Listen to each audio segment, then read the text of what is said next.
Bonjour chers amis, c'est Cyril de Lille. Musulmans, vous désirez une preuve que Jésus est Dieu?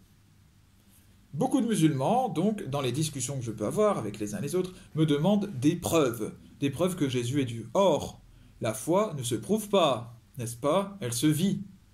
Moi j'ai la foi, j'ai pas une croyance.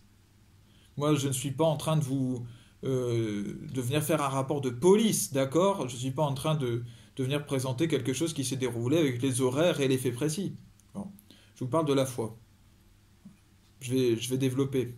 Il est possible de démontrer par la raison l'évidence de l'existence de Dieu. Oui, ça c'est vrai. Il y a une partie qui est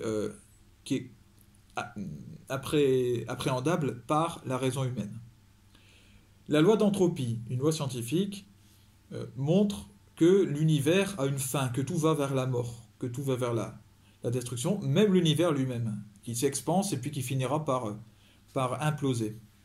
Bon, cette loi d'entropie montre que s'il y a une fin, il y a un début aux choses. Parce que s'il y a une fin, ça veut dire que les choses ne sont pas éternelles, puisqu'elles ont une fin, puisqu'elles meurent. Et si elles ne sont pas éternelles, elles ont aussi un début. Ce qui a une fin a un début. C'est logique. Eh bien, puisque les choses ont un début, une fin, que tout ce qui existe, même l'univers lui-même, a un début, une fin, ça veut dire qu'il tire son existence d'autre chose qui, lui, n'a pas de début ni de fin. Parce que sinon, rien ne peut exister. S'il n'y a pas une force qui n'a ni début ni fin, une force donc éternelle et toute puissante, qui ne dépend de rien d'autre que d'elle-même, eh bien, il n'y a pas de vie possible. Voilà. Et donc, cette force-là, évidemment, éternelle et toute puissante, on l'appelle Dieu. Le Big Bang. Le Big Bang va dans le sens de la loi d'entropie. Il prouve scientifiquement qu'il y a bien eu un début à tout ce que nous connaissons, mais surtout un début euh, tout à fait spectaculaire. Tout s'est fait en un instant minuscule. Tout a pris sa dimension quasi actuelle. Et après, avec le temps, il y a eu donc des périodes pour que chaque chose se développe selon un ordre précis. Là aussi, Là aussi, ça prouve l'existence d'un fin horloger, comme on dit. Et puis même, ce qu'on appelle, donc, ce sont des lois scientifiques hein, que je vous présente, le fin réglage de l'univers. Le fin réglage de l'univers, c'est une découverte scientifique qui montre que dans l'univers, tout est finement réglé. Et que ça ne peut pas venir du hasard, puisque c'est finement réglé. Si c'est finement réglé, c'est que c'est fait par une intelligence. Voilà. Il suffirait que le moindre atome dans l'univers, le moindre atome de n'importe quoi, soit n'ait pas exactement la charge qu'il a, ou soit à peine différent de ce qu'il est, et tout serait déstabilisé. Or, ce n'est pas le cas. Tout est en équilibre de partout et de tout temps. Et ça, selon toute logique, c'est invraisemblable que ça vienne du hasard. Voilà, complètement. Ça n'a aucun sens, vraiment zéro sens. Et donc, là aussi, on va dans le sens de l'existence de Dieu. Bon. Mais savoir que Dieu nous aime au point de se faire un de nous, de mourir sur une croix comme un homme, et de nous sauver par ce moyen, tout ça, ça dépasse l'entendement.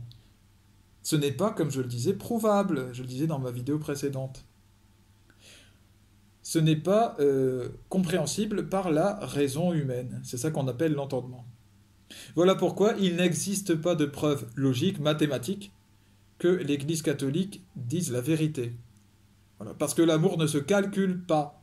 Ce n'est pas une affaire de chiffres, de preuves, d'ordonnées ou je ne sais quoi.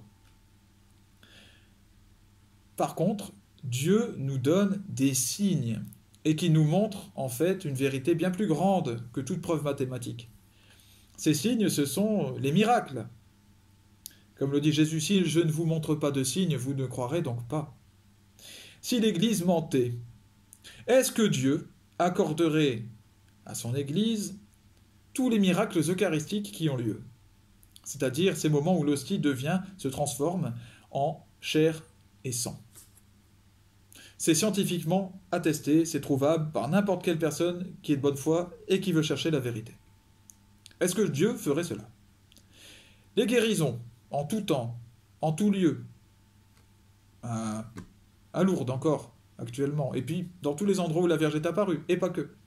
Est-ce que Dieu accorderait cela si Jésus-Christ n'était pas le Fils de Dieu, si le message de l'Église n'était pas vrai. Une telle réussite et un tel rayonnement par ses œuvres de bienfaisance, les hôpitaux, les écoles, les organismes de secours, les ONG, tout ça, ça a été inventé par l'Église au départ, inventé. Et encore aujourd'hui, l'Église, il y a une part très importante. Si l'Église ment,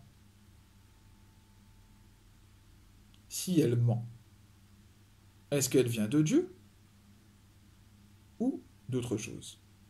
Si elle ne vient pas de Dieu, qu'elle ment, puisque Dieu est véritable, il dit la vérité. Alors si l'Église ment, elle n'est pas de Dieu. Alors si elle n'est pas de Dieu, elle est de l'auteur du mensonge. L'auteur du mensonge, c'est le diable. Alors si l'Église est du diable, si l'Église ment et qu'elle est du diable, est-ce que ce que j'ai présenté là sont des œuvres démoniaques? Est-ce que ce sont des œuvres que l'on peut attribuer au diable? De créer des hôpitaux, des écoles, des organismes de secours dont j'ai parlé. Voilà, tous les miracles qui sont donnés, miracles eucharistiques, guérison, partout. Tous les miracles, la multiplication de nourriture pour des pauvres, etc. Est-ce que le diable fait ça? Le démon a-t-il vocation à secourir l'homme? À ce que nous aimions notre prochain? Bah non, ah non, pas du tout. L'inverse. La meilleure preuve que vous pouvez vivre, au-delà des preuves, des premières preuves scientifiques que j'ai données, qui permettent de comprendre intellectuellement qu'il y a une évidence d'une intelligence divine, voilà. La meilleure preuve que vous pouvez avoir que Dieu nous aime et que l'Église dit la vérité, eh bien, c'est la foi. Et pour obtenir la foi, pour faire l'expérience intérieure, vous devez demander vous-même à Jésus qui il est. Ou alors plutôt demander à Allah. Alors ce que je vous dis, c'est, si vous voulez savoir qui est Jésus, si vous voulez savoir si les catholiques disent la vérité, demandez à Allah en prière, lui vous répondra. Voilà. C'est une question d'être cohérent en fait. Et c'est bizarre parce que quand je dis ça à certains, ils ont peur. Et ils disent non, non, mais moi c'est bon, je dis déjà dans mes prières, Dieu ne nous guide pas vers les chemins de perdition, je ne sais quoi. Et pourquoi tu n'oses pas demander directement? Tu as peur de la vérité? Tu as peur éventuellement d'être contredit ou quoi? C'est bizarre. On dirait qu'il n'y a pas de liberté dans cette religion, qu'il n'y a pas de possibilité de sortir de la prière classique et ferme pour poser une question libre. Il y a possibilité quand même, non? S'il y a possibilité, demandez. Seigneur, je te le demande, et demandez-le sincèrement. Hein. Qui est Jésus? Voilà. Dis-moi qui est Jésus. Que Dieu vous bénisse, bénisse tous vos proches.